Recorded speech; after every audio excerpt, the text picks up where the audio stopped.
Hi, not board gamers, and welcome back to Not Board Gaming. I'm your host, I'm Mark. Now, I have a very, very, very special video today and a guest with me as well.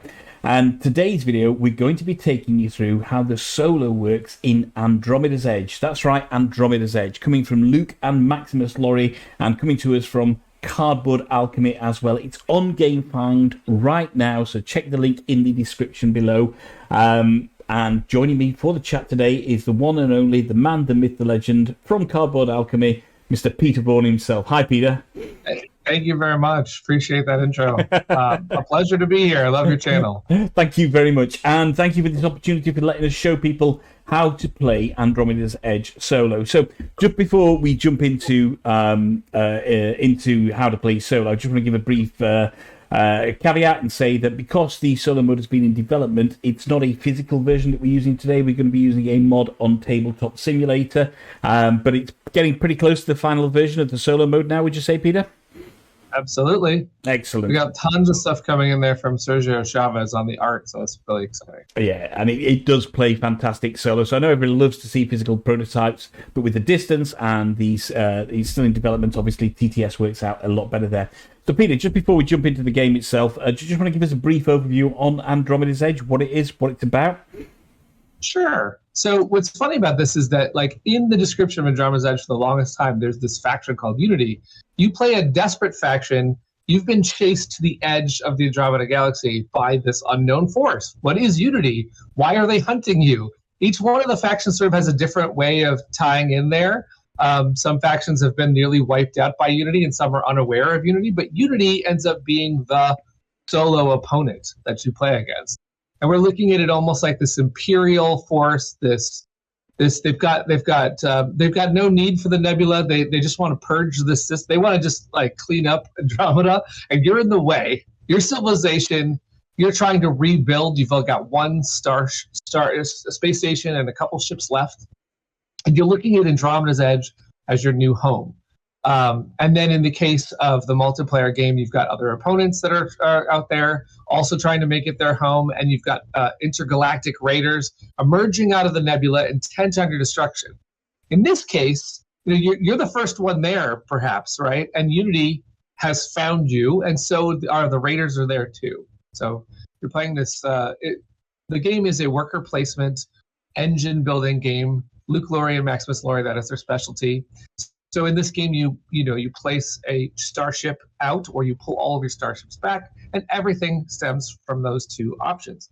And you're trying to add to your space station and build new functionality. You're trying to go to the planets that you find out there, build cities, build factories, or great obelisks to the sky. And you're trying to do this faster than Unity. If Unity can beat you to do all of those things, if Unity can take over this sector, then your civilization is lost. Of course, we're going to see if we can do something about that. Absolutely. And I think the thing with Unity, from what I've seen and what I played with, is it really does kind of imitate another player, but it plays obviously in its own kind of unique way, and there's difficulty modifiers, etc., which we'll go through. So you're probably bored of listening to me rambling on for a little bit now, so without much further ado, let's jump into the tabletop simulator mod for Andromeda's Edge, Unity, the solo mode, and we're going to walk you through how to play it.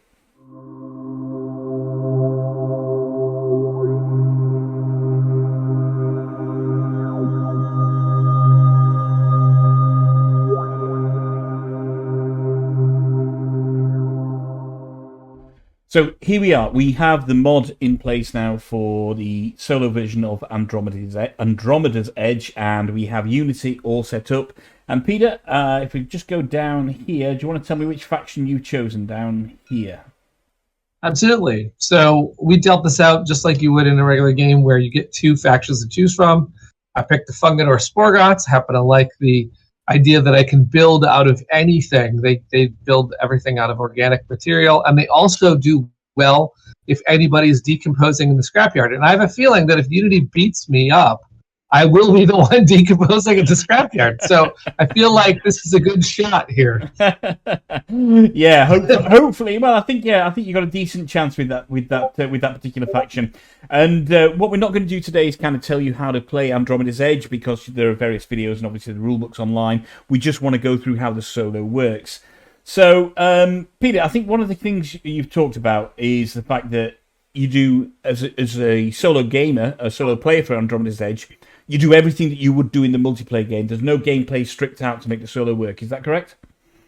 That is correct. Luke and Maximus have really been making sure that this feels as close as possible to playing against them. I mean, I don't know if it feels like that, but it feels like it's the same game. It's just you're against. Actually, in fact, you're against probably a tougher opponent, considering that Unity can beat you up pretty well. So you're playing against the best two-player, the best other player we could get in there, and there's 3 levels of that player. Yeah. So if you want to dial it, if you want to make sure that if you want to start easy, we have a way to do that, and then get harder and harder. But it feels exactly like the same game. There is very little that we're doing on some of the cards. Now, on some of those cards that are changing, or we're going to have a Unity kind of a caveat, we would release another card in that.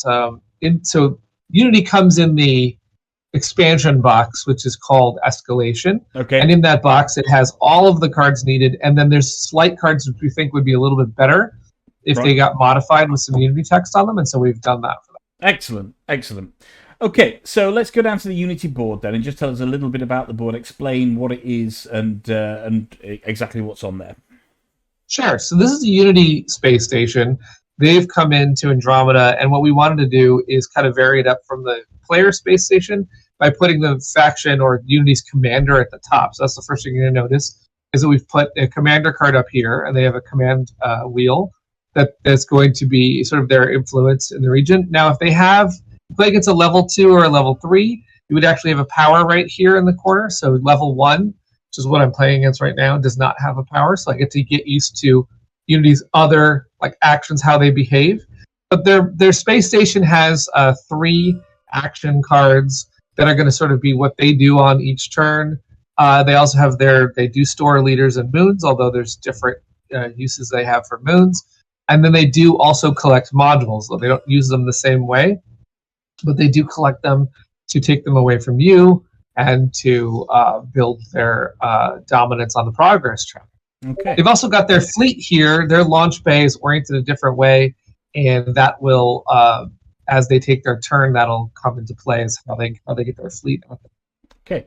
And regarding this, with this wheel at the top here, the command wheel, how does that work? Yes. So the way that it's actually, let's get one of these leaders set up here. Actually, Unity has, what we've said in the game is that you're going to be playing the white ships that come in the expansion. Those are generally dedicated to Unity, but you can use anything you want.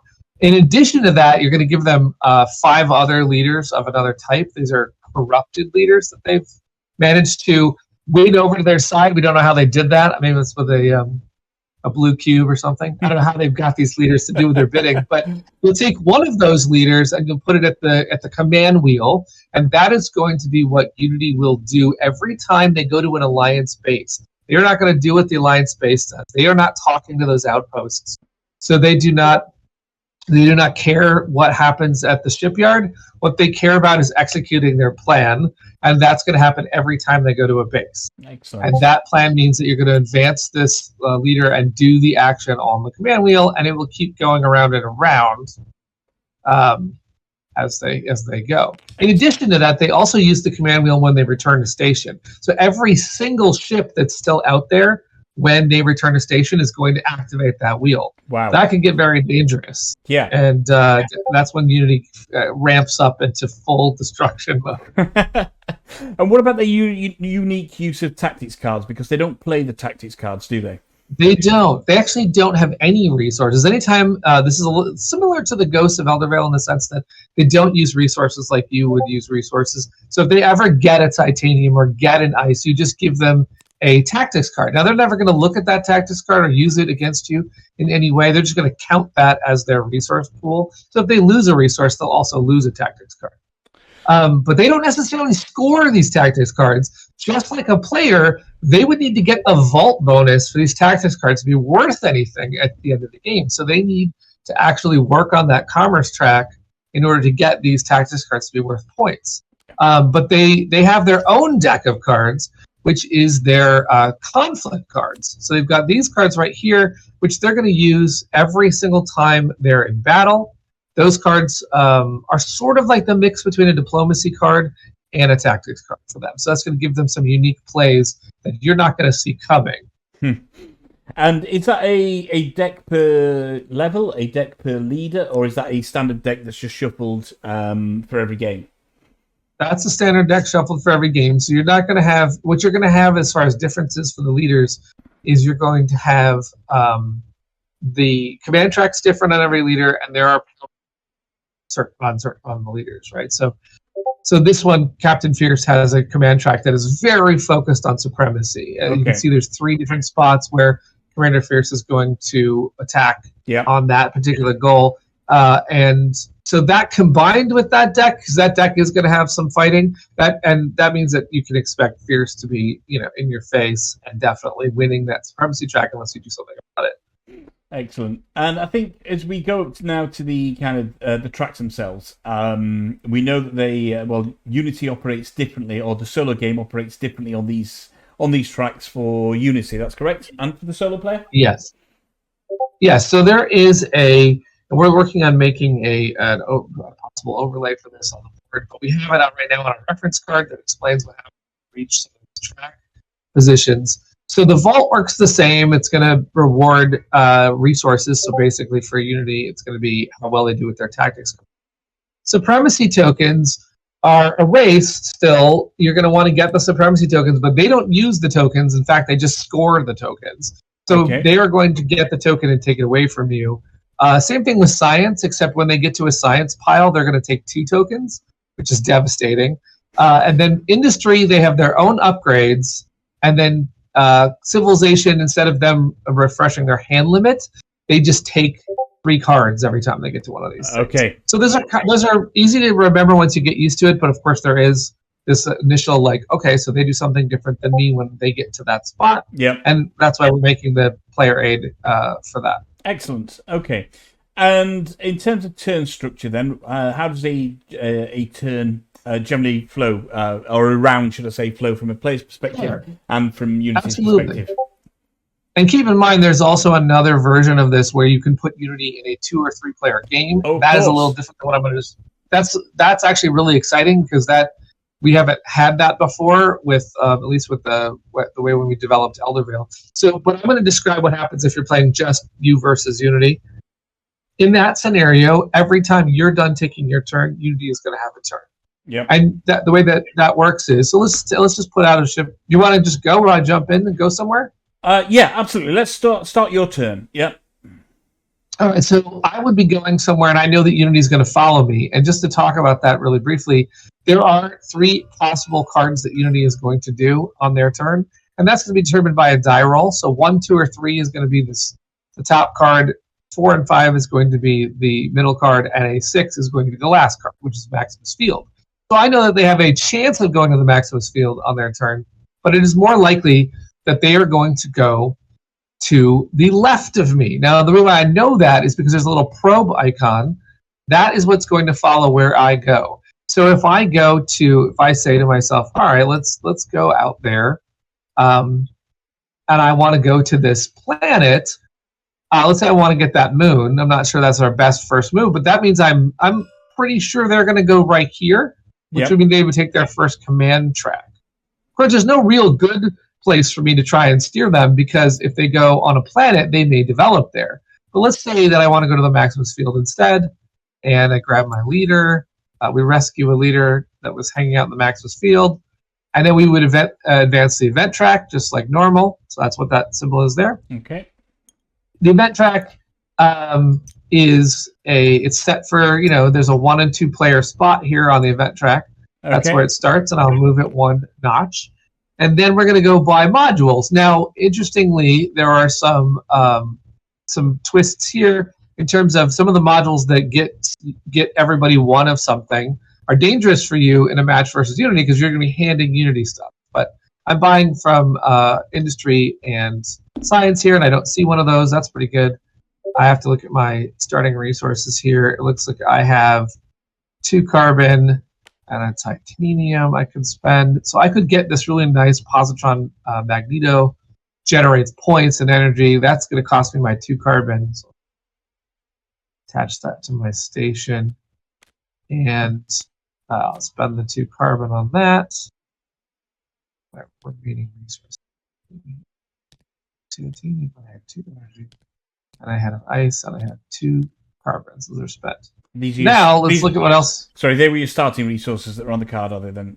That was on the other side of my card that I didn't put out here just yet. I've just spent the 2 carbon to get that really nice module, and that's going to put me up 1 on industry. Of course, now I just realized that we have not done our proper setup, and that I would actually have started up 1 on each of these tracks. There we go. Unity would also start up on their track. So let's do that really quickly. I was already on these 2 tracks up by 1, and Unity would be up 1 on Supremacy and on Civ. Okay. So they're up like that. They get a head start as well. And I just bought a module so that I would move up Science once more because I bought a Science module. That's going to advance the clock. Not positive that's good for me because Unity certainly does well on those to get one of these tracks where I'm the highest. So I like buying the Science right now. Okay. And the other thing that I might do is buy this plasma furnace. This is a good point generator as well. So it feels like my Funginar Spore Gods are trying to build up a point engine. So I'll buy that one. That costs me a titanium and an anything. So I'll spend the titanium. And of course I could spend one of my cards as anything, but I will spend energy as anything. So I've spent that. I've gotten that module. That'll push me up 1 more on my industry. So I feel really good right now because I just hit the upgrade. So I'm feeling like, oh, I've got this under control, But Unity is going to show me in a minute how I don't have anything under control whatsoever.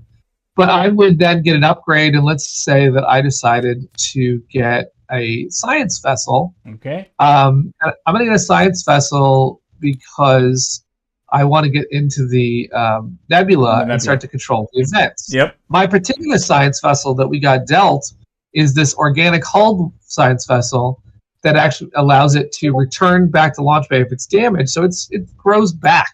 That's kind of interesting. So we're going to hope that helps me out as the Funginar. I will grow back no matter what Unity tries to do to me. So I've done those 2 things, and I'm good now. I'm feeling really confident that I've got Captain Fierce. I've heard reports that Captain Fierce is in Andromeda, but I'm not afraid. And now it would be the Unity's turn. So anytime you take an action, yes. I was just going to say famous last words there that you're not afraid there, Peter. That's right. I think that, right. Yeah. So go on. Exactly, Tell us about right? Unity's actions then. How does this work? Yep. So every time you finish your turn, you're going to take the Unity probe and you're going to bring it to the region that you went to. Now, there's a couple exceptions to that, which is that if you go into the nebula, the probe will not follow you into the nebula. Okay. Unity considers the nebula to be uninteresting space. Basically, doesn't see any point in going there because that's not where any of their sensors have told them that anything interesting is happening. So if you go into the nebula or if you return to your station, they will not move the probe. Okay. But otherwise, they're placing the probe exactly where you are. Yep. From that point, you are now going to roll a die to see what they do. So we'll take this die right here, and we'll roll it up and see what they do. Now, they did roll the common number as we thought they might do. Yep. So they're going to now activate this and move to the left of the probe. Okay. So now, which ship do they go with? Well, there's a set order here, and it goes in order of A, B, C, and D on their board. So the very first thing they're always going to do is bring out their heavy cruiser, which is seriously bad because this heavy cruiser actually has an infinite range built in. They do not need to spend energy like you do. They already have the best heavy cruiser in the galaxy, and it goes right there, scouting out this planet for possible domination on that spice planet. So they're aware of you, and they've just come into Andromeda right there. But they're not going to do anything to you because when they land on a planet, they're just going to take the top moon and they're going to add it to their moon area. Now, what does that do? They don't cash in that moon for any resources. That moon is worth 2 points to them at the end of the game, so they just got 2 points on us by taking that moon. Now, That's the end of the Unity turn. They have done what they needed to do on the planet, and it's back to us. Okay. And then we have to decide what we want to do. If we go to the Monolith of the Ancients, we know that we're going to take that action, and then a Raider is going to come in. Yeah. Because the Vorticon Striker is really close nearby. Now, if that happens, Unity will engage us because Unity is always up for a fight. So we know that if we go to the Monolith of the Ancients, we're going to be fighting a Vorticon and Heavy Cruiser. So we might think about going the other way. Don't want to necessarily mix it up just yet. Although I am playing the Funginar, so again, decomposing ships is my jam. Yeah, so I might want to go to the Monolith and cause a fight. See if I can't get some stuff to happen. Okay. So let's try that. Let's see what that got. So which the other thing is I have my science vessel. You could go I have my into the science nebula. vessel. Yeah. I could go to the nebula. Now I know that Unity doesn't want to chase me to the nebula because it thinks it's useless, and so it's not going to follow me. But I'll just be fighting the Vorticon in that situation. So that's interesting. I could stay away from Unity right now and just deal with one foe at a time. Perhaps I like that option. So I'm going to fly into the nebula right here, and then we're going to go grab this moon. And that's a pretty good moon for us. It's got a credit and a point on it. Again, we're building up a neat little point engine. Good work. Then we're going to be able to look at the top two events and determine which one is coming next. So I'm just going to flip these over. Galactic Renaissance is a Civ event, and Energy Surge. Now that is what we want to see. A science event is on one of the top two, and I've got science under control. So what we're going to quickly do then is we're going to say, let's just put this Galactic Renaissance on the bottom of the deck, and then we'll put the rest, and we'll put the Energy Surge on the top of the deck. And that's what you get to do. Every time you look into the nebula, you get to choose what is going to be the future, what multiverse is going to open. So we now know science is going to happen, and that's good for us. So that was a great turn. But now here, the Vorticon Striker comes to rain on our parade a little bit and say, basically, it spotted us performing our science tests in the nebula, and now we roll off against that. Unity does not come in because Unity is, again, not concerned about the nebula. So we're going to be rolling one. We could use their dice, or we could use the Raider dice to roll two for the Vorticon. Okay, fine. You get two of theirs. I got two of theirs. That's fine, yeah. Okay. You can roll for the Vorticon. I'm not going to spend any energy or cards. You're still sticking with two. Yep. Okay. Yeah, let's do it. And do you have any targeting? You know what? I get one more die because it's the organic vessel. Hold on a second. Okay. Maybe I got this. Otherwise, that was a sad roll. There we go. You got it. There we go. Can't just get beat by a Vorticon Striker in my first go here, although my science vessel would have regenerated. However, we send the Vorticon Striker to the out of the game, and we're going to gain a Supremacy as well as a Tactics card for controls. So I'm going to grab that. I'm just going to keep my diplomacy cards out right now. I have It's a Trap, and I have Outnumbered and Outgunned. These are two diplomacy options I have. I can play them against Unity or against a Raider. Okay. And I have a Power Play and a Gravity Well. All these cards are useful at different times. Yeah. I don't need them right now. So I'm done. Now, because I moved into the nebula, the probe stays right where it is. Where it was. Yeah. So now we're going to roll again for Unity, because Unity is now taking another action. Now this time I haven't really paid attention to what they might do, so let's see what happens. They got a 5. They are now going to activate and go to the northwest of where the probe is. Okay. And they're going to go with the first ship in their 5, which is our transport. Yep. They're going to take a transport out, and they're going to go to the Monolith of the Ancients. Okay. So when they place there, first of all, they're going to an alliance base. They always pick up their leader if they've got one there, so they're going to go grab their leader. That's generally what a player would do as well. Yep. Go to an alliance base, get a leader. The next thing they're going to do, they're not going to activate the monolith in any way. They're going to activate the command track. So this is the first time Captain Fierce is engaging with the command track and goes one step on the command track. And the first step of that says to gain a civilization module, which is something that Fierce cares about. So basically does not need to buy it like you would need to buy it.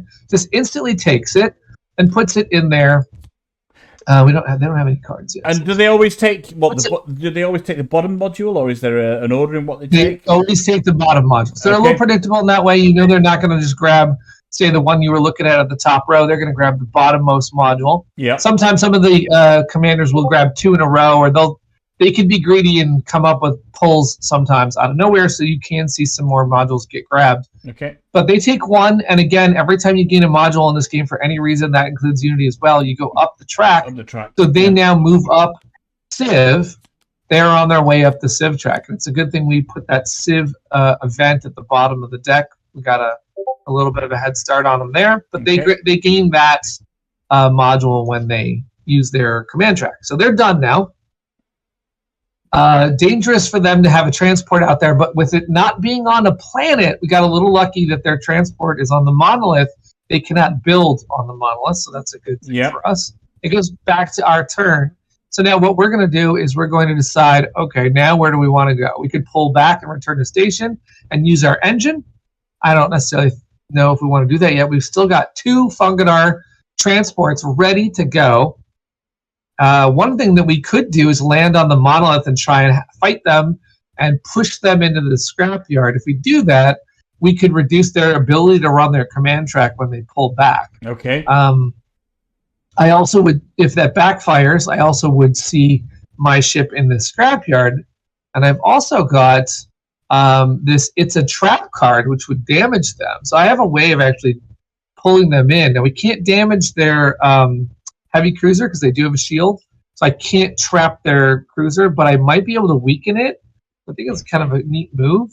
So we're going to go to we're going to take the fight right to them. Right to them. And go right to the monolith of the ancients. Yeah. Now in this game, you always need to do the action first. So first things first, actually, as a free action, I'm going to take this leader. You can leave leaders there. It's kind of an advanced move to leave leaders there because you might need them. If I'm going to build on this planet, I might want to leave the leader there. But I'm going to take it for this demo, and we're going to then use the monolith of the ancients, which says any 2 resources into any 3. I happen to have some resources I could throw away. I could throw away my energy, but I might need that in the fight. I'll throw away this ice as my first resource, and I'll actually throw away the... Yeah, let's take the gravity well out of it and throw that away, and then I would draw 3 more cards.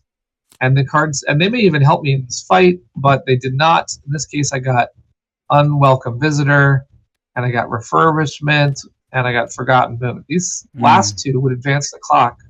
But right now, not worried about that. I've taken my action, and Unity is now going to come in. Before they do that, we're going to move the probe here because it is aware of us, and we always move it. Yep. Then we're going to see a fight. We started it, but escalation now happens. I can bring in additional units as I want to, and then they will have an opportunity to escalate.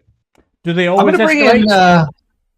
What was that? Do they always escalate then, Unity? They always escalate, but there's a little bit of a caveat with their escalation, which is that if they have transports that are on planets, those transports are well aware of how important the planet is to them, and they're not going to leave planets. But every other ship in the galaxy, as far as Unity is concerned, will engage if it can. So is that to prioritize development over combat then? Yes, they are prioritized on development, so they will not leave a planet with a transport. But here in this particular case, I think I'll leave my 1 transport alone in case I lose this fight, and they're going to bring in their heavy cruiser, of course, and fight this out. So now I have 3 dice plus 1, and they have 3 dice plus 1, so we're both rolling 4 dice here. I have an opportunity, though, to make it a little bit more interesting. I will play. Now, we each get to play a diplomacy card, or basically I get to play a diplomacy card. They get to play a conflict card. Okay. But I'm the one who started it, so I go first. So I could end the battle right here with the right card, and they would not get a chance to play. But I'm going to play this one called It's a Trap. Now, It's a Trap says, each opponent damages one of their ships in the active region, draw a tactics card. Now, in this particular case, anytime you have to make a decision for Unity, you would take the action. You would make the choice, right? Yep. So here they could damage their transport and throw it in the scrapyard, or they could damage their heavy cruiser and take the hit on the shield. that's what I would do as a player. Is I would damage my heavy cruiser. So I tend to play like the way that I would assume. Unity would. Yeah. If they were to play it.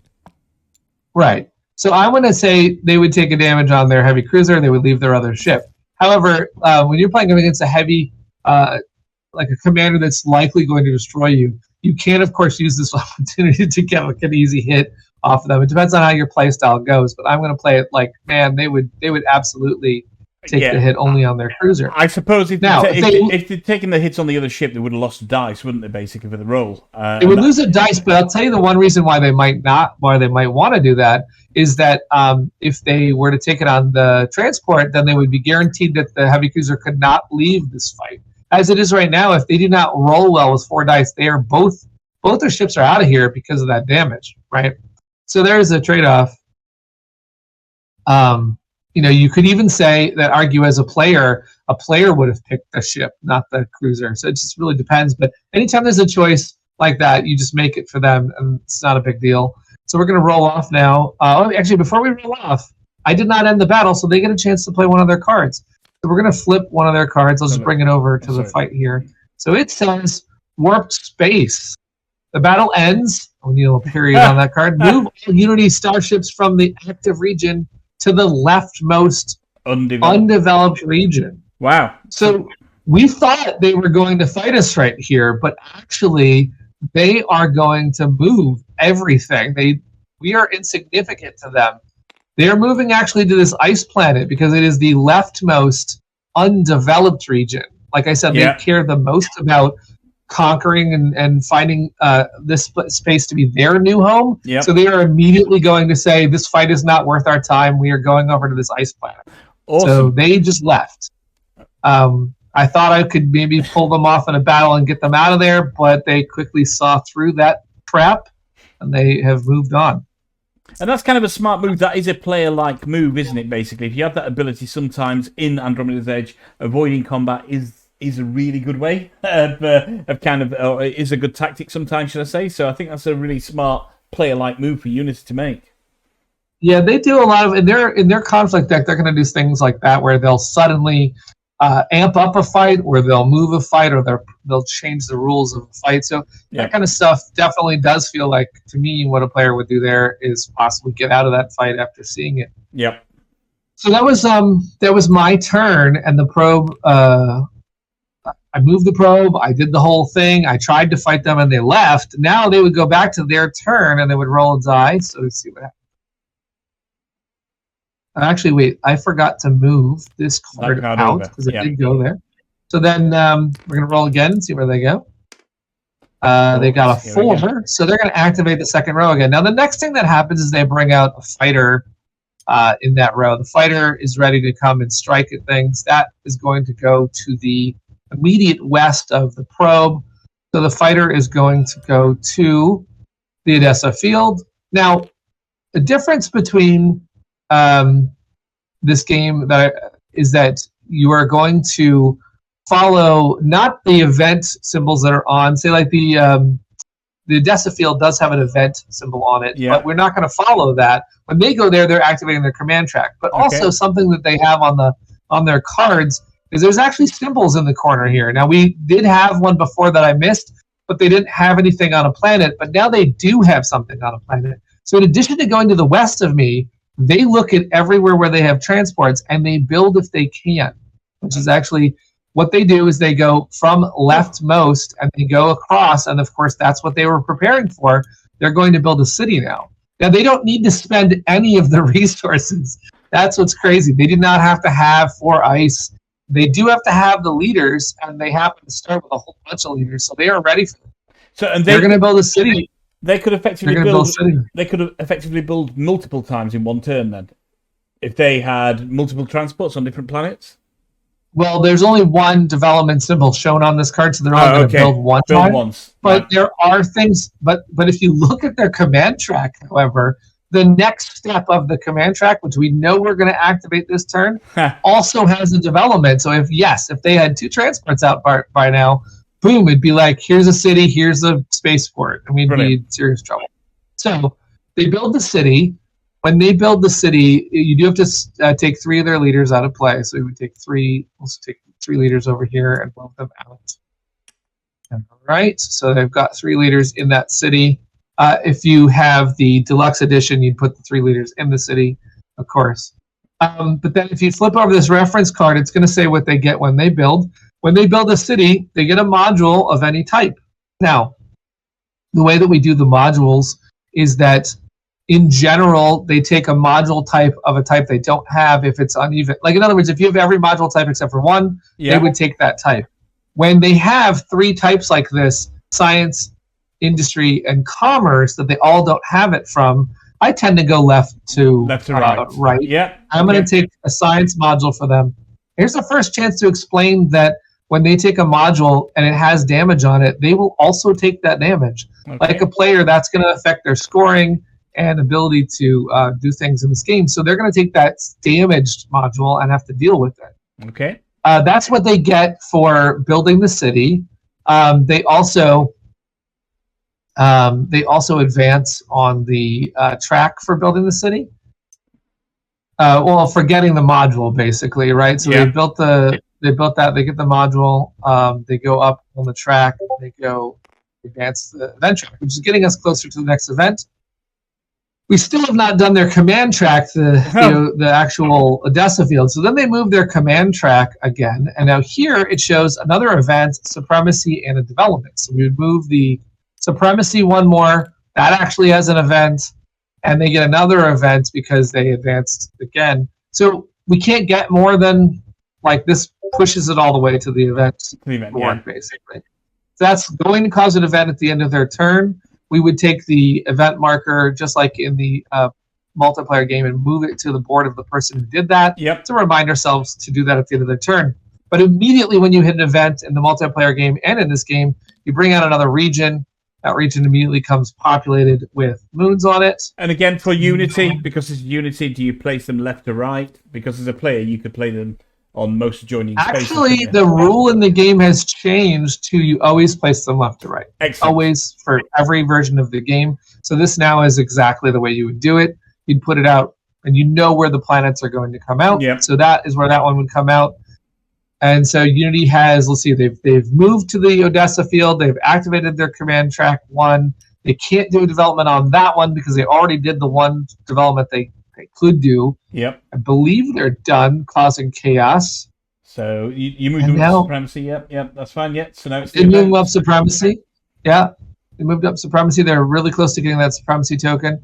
They're really close to getting a tactics card reward on the Civ track. But we're going to do an event, and that event, we know what it is. It's the energy surge. All right, energy surge says that we're going to score science minus any damage. So we're gonna score 7 for us. We do not have damage on our player station, which is good. So we're gonna score 7 points, and we started 1 behind Unity here, so we're now at 8. And Unity does have damage and is lower in science. We got a little bit of an edge there.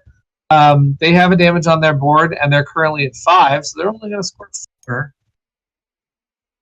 This is the lull of security you're gonna get at the beginning of the game, because they start to really crush you. So they got 4, and then we move on to the raider that comes out. It is a type D raider, which means that whatever raider you've set in the game, say this particular game, we've set the Ion Storm to come out, which is the gnarly one.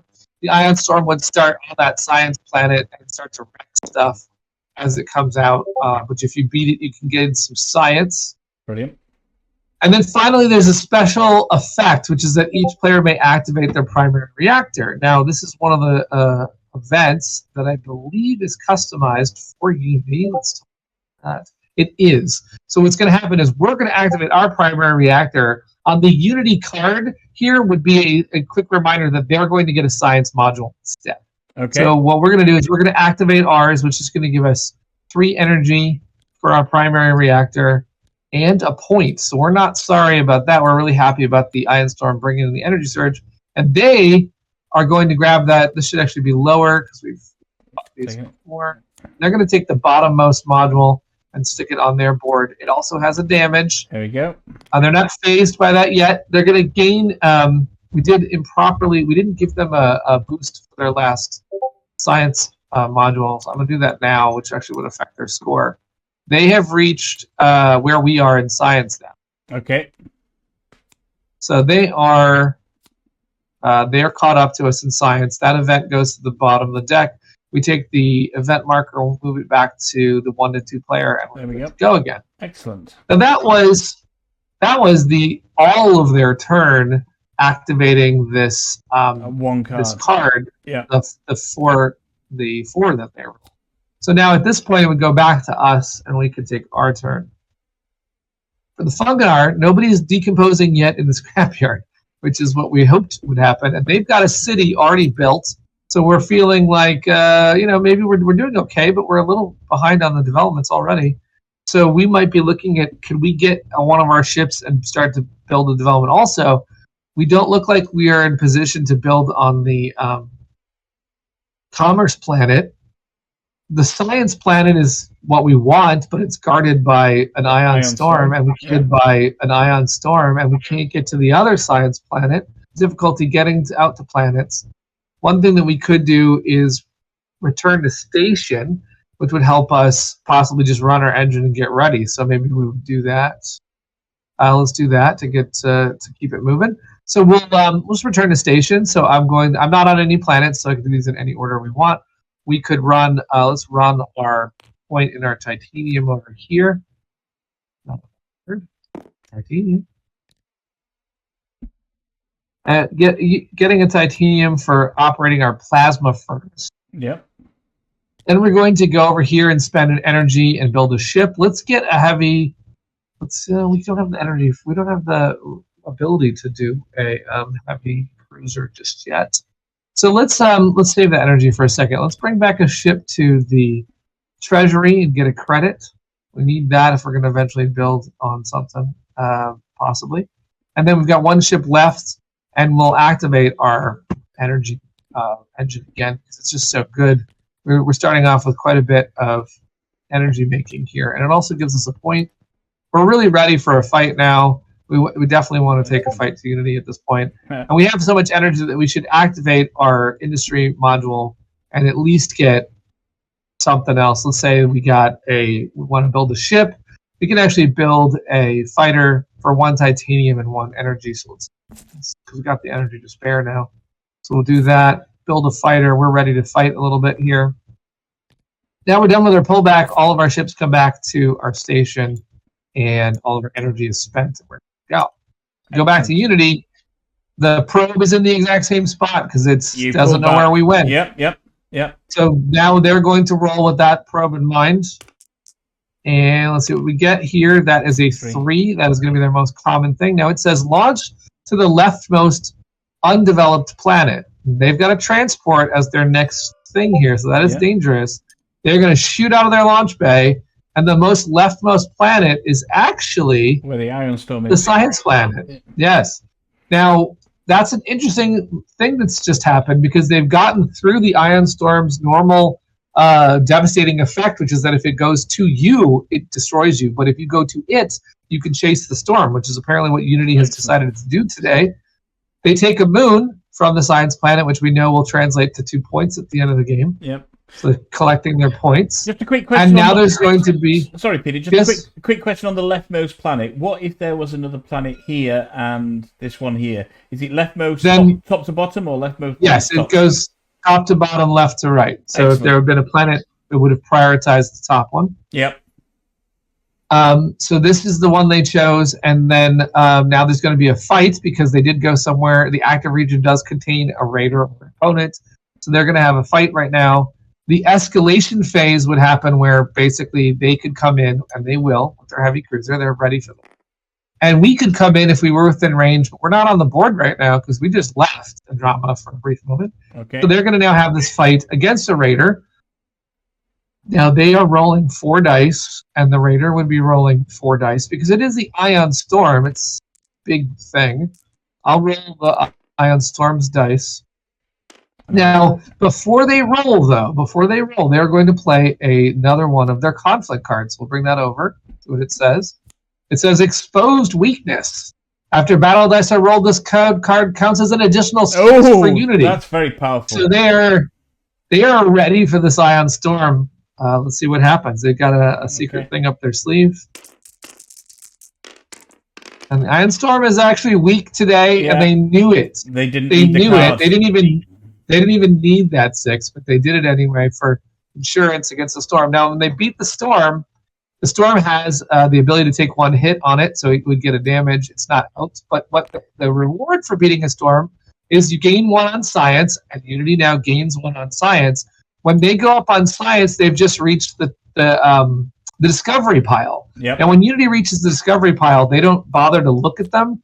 They just take the top 2 and they put it over in their moons area, and that each of those actually translates to 3 points for them. So they don't even care what these are. So that's devastating. They just got 6. So they just got 6 points. Yeah, we know here they've got 10 points here for end of game right now. Yeah. Yeah, if you look at our scores right now, it looks like I'm ahead by 3 points, but they have 10 in their pocket right now. So I'm in some trouble. They also go up on the supremacy track when they beat the Ion Storm, and so that gets them this token, which is another 3 points. So let's count this. They now have 13 in there. Doesn't matter what that token says because they don't use these tokens. They just collect them and destroy them. So, yeah, that's not good. They didn't lose ground against the Ion Storm, and they gained ground on us. Points. So, not too good. And they also put a transport right on the planet again. So if they pop their middle card again, or get to another spot with their command track. Now, granted, their command track has a while to go before they develop again because Fierce has already passed that moment. But if they get it back around to either of those scenarios, they're ready to go on that. But notice here on the card that they used. Sorry, it was this card, wasn't it? Was that the one? Yes. Yeah. So this is the one. So it moves the event forward as well. Then, yeah. Yes, we also need to move the event for that card that we played. So, you can see their next one coming up in the most common result is actually going to have a repair on it. So they'll have a variety of icons on these areas that you'll have to watch out for. This one would take 1 of their damage off, and it's your choice which one. Doesn't really matter because they don't use their modules. But that'll also help them from getting all of that negative scoring when tracks score. Excellent. And at the end of the game, they will take penalty for any damage they have. So that's largely how it goes. I suppose to show you more of what you could fight against is that instead of playing Captain Fierce, you could be playing against, I'm just going to show you the level 3 here, Commander Almost. If you look at their power, when Unity launches to a planetary region, they take all the moons from that region. Wow. That's devastating. And they also have a command. He has a command track that is significantly just doing more stuff as you go around, getting 2 or 3 benefits as it goes around. So if you feel like Fierce is too easy, then there's a level 2 step, which does have a power, and a level 3 step, which is pretty hard to beat. So what happens when Unity pulls back then? Because I think that's one of the only things we didn't cover. We didn't do one of those. Okay, so let's talk about what happens if they pull back. So if they pull back, every single one of their ships that is in Andromeda or in the repair barge, this is the first thing you do. So let's pretend they had a ship that got knocked to the scrapyard, but they had a repair that after their board was cleaned, they managed to pull off a repair and get that into the scrapyard. So let's say they were returning with this. The first thing they do when they return, there's a whole sequence that they do. The first thing they're going to do is they're actually going to try and develop if they can. Okay. So, unfortunately for us, they happen to have a transport that's on a science planet. Yeah. So the first thing they would do is they would actually build right here. They'd build an observatory. They'd go up science. They would gain them, they would bump up again on that, actually making their observatory now worth level 2. And the benefit they get from going up to building an observatory is they get 2 tokens out of the observatory pile here, which, as we know, are 3 points each. Okay, so we did not like to see that happen. Now, they have how many ships remaining? They have a heavy cruiser remaining, and they have a fighter in the repair barge. Yeah. Each ship that's remaining or in the repair barge is a movement on their command track. So let's get almost out of the way for a second. We know that their command track, they were on the 2nd position. They would move to the third position, and they would get an industry module. They'd go up the industry track. They would get to go up the supremacy track again. So actually, I kept moving them up on the supremacy track. So, but they're there. They moved up again on the supremacy track. So that's that movement on that command track was for the battle for the heavy cruiser. Put that ship back, and then the next movement is for the fighter because it's in the repair barge. Yep. And it would get another event movement and a repair. So that would take care of that. But let's pretend that the fighter was not in the repair barge. Let's say the fighter was in the scrapyard.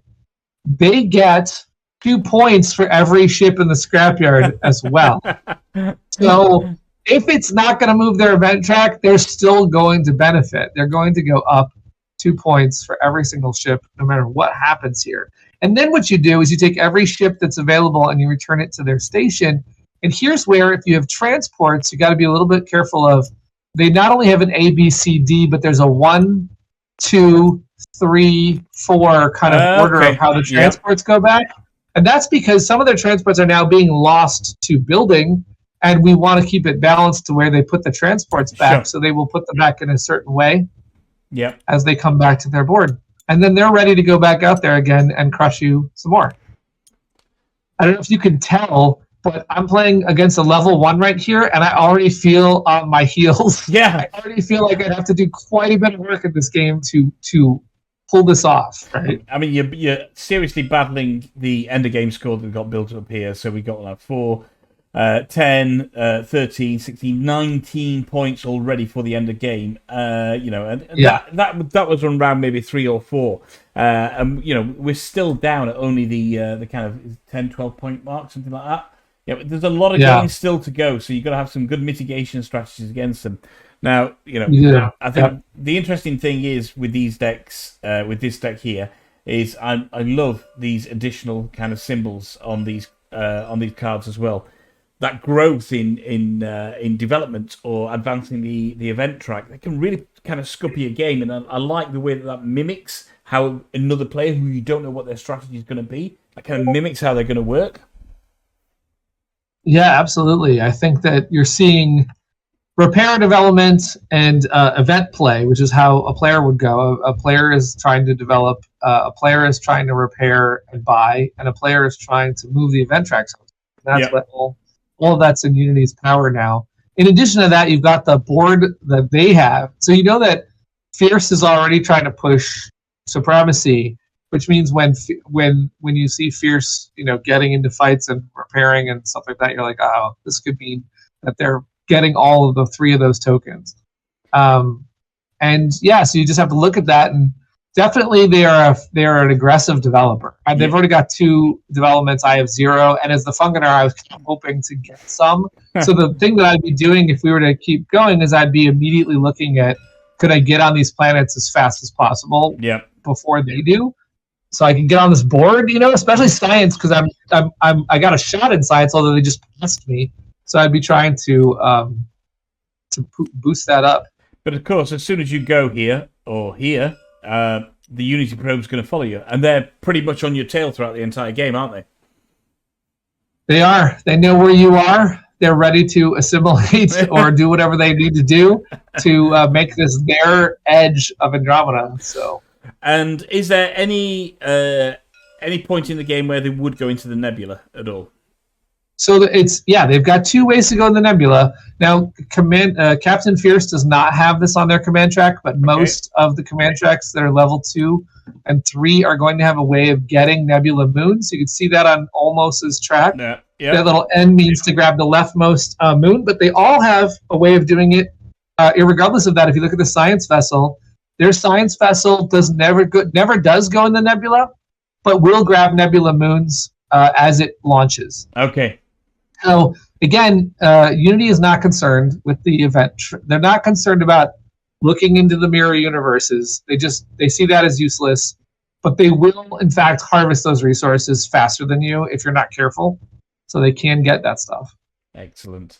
And as you say, the everything you're doing as a solo gamer, you're playing it. There's no gameplay stripped out from the multiplayer game at all. You're still playing exactly the same game.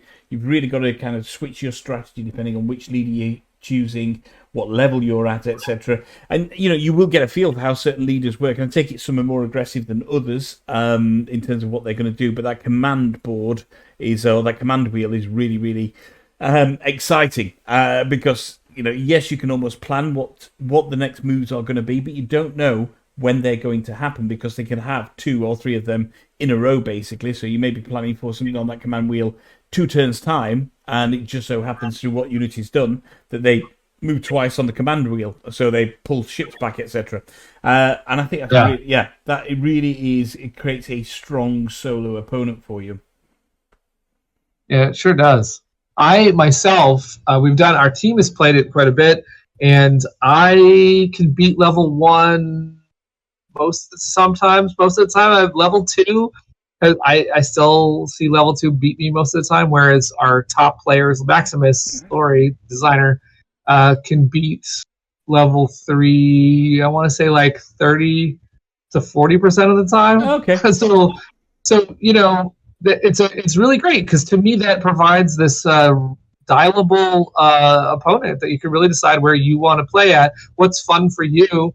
You can get some close games if you pick the right level for you. Yeah. So when we talk about the end of the game then, so depending on what trigger you put there, 50, 60 or 70 points, how does end of game scoring differ for Unity? So they have largely the same scoring. There's a couple of nuances. So what's going to happen is you're both going to score tracks. You're both going to score developments. You're both going to take hits for damage. You're both going to score vault. And in this particular case, neither of us got on the vault, which means if Unity gets tactics cards, they're not going to do anything. Unity is going to score a couple things that are a little bit differently done differently. We're both going to score leaders. I should mention that. That's going to happen. They're going to score. Let's see what they got. On their final turn, by the way, will always be a return to station, so they can do as much as they can. But the difference is they're going to score their moons and discovery tokens, the things we already kind of added up. They're going to get points for those. And we're going to have civilization. So the two main differences between the two of us is they're going to get all their points on those moons and discovery tokens. We're going to score civ modules. They're not. Right. So if we had gotten endgame stuff on our blue modules, then we would have that going. So it's very similar.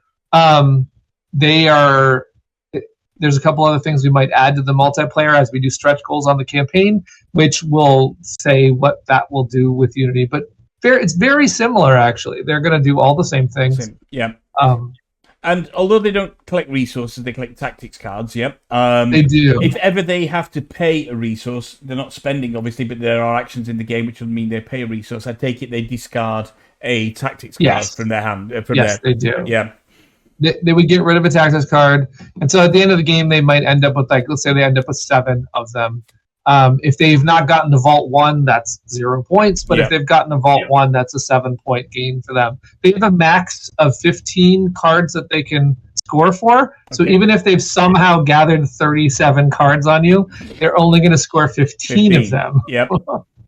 But that could be 2 points, couldn't it, basically? So it's, that's still 30 points that they could get at the end of the game. They have a max vault of 30, but they do not have a max moon and supremacy token, discovery token amount. So that is a whole nother ballgame. So I think it's easy to say that Unity is not only fairly aggressive in how they're coming out on the board, knowing where you are, what their actions are going to be, but also in terms of their ability to block what you're looking for. So be that the modules, be that a particular token that you're looking for on the board, be that, obviously the more tactics cards they take out of the deck, the less chance you have of getting better tactics cards as well. So they're reducing your ability all the way along. They're restricting you as you play the game.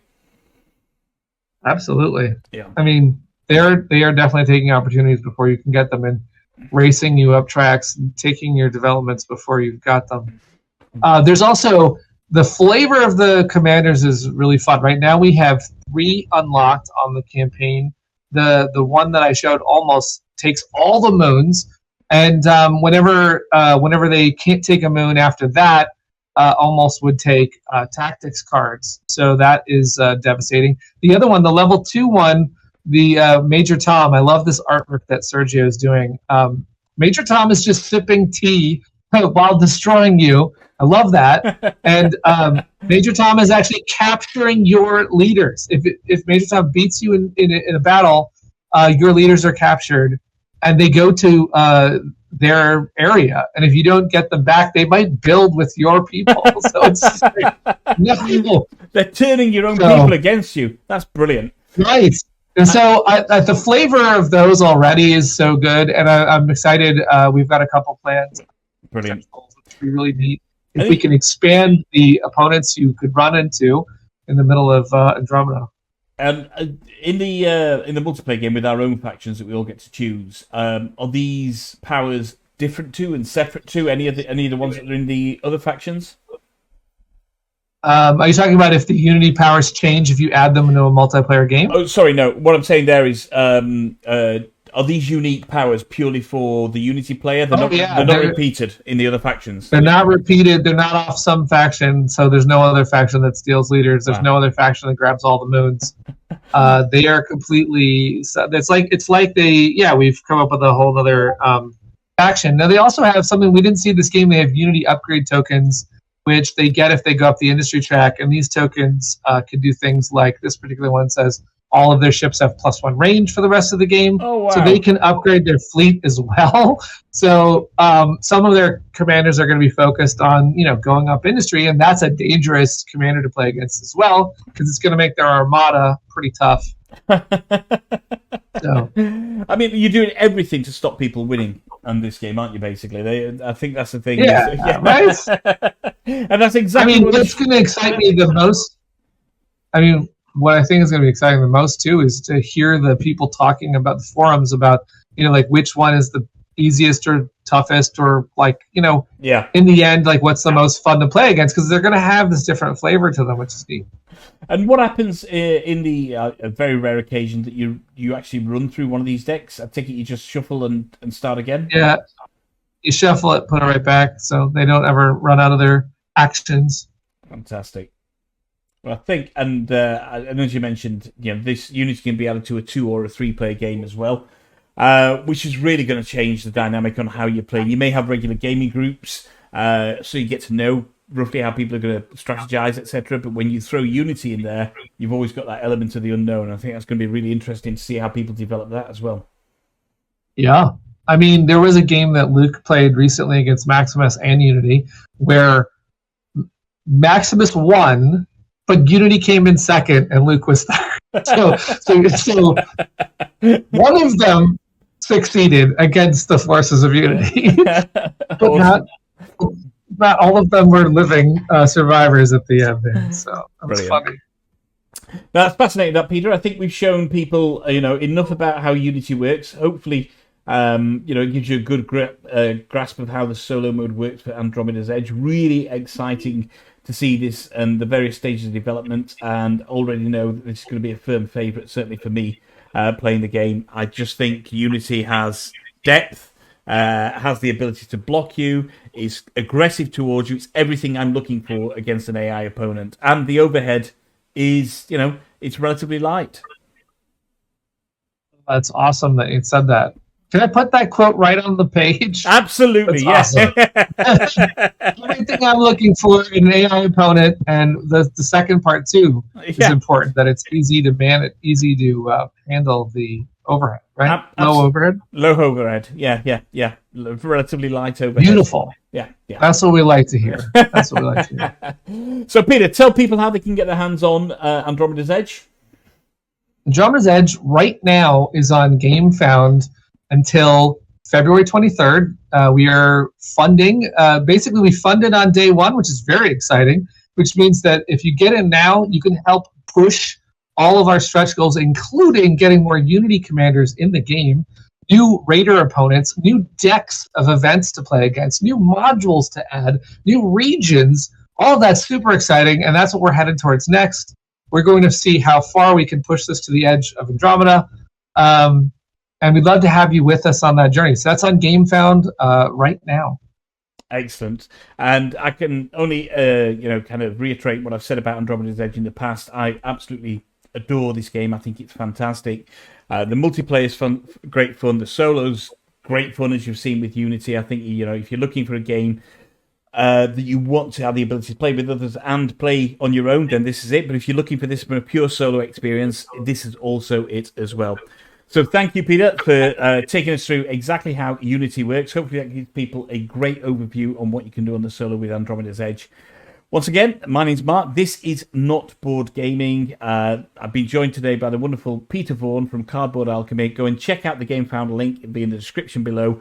Make sure you check out Andromeda's Edge by Luke and Maximus Laurie and published by Cardboard Alchemy. One final thought. If you can't find anyone else to play with, there's nothing wrong with playing with yourselves. Until next time, bye-bye.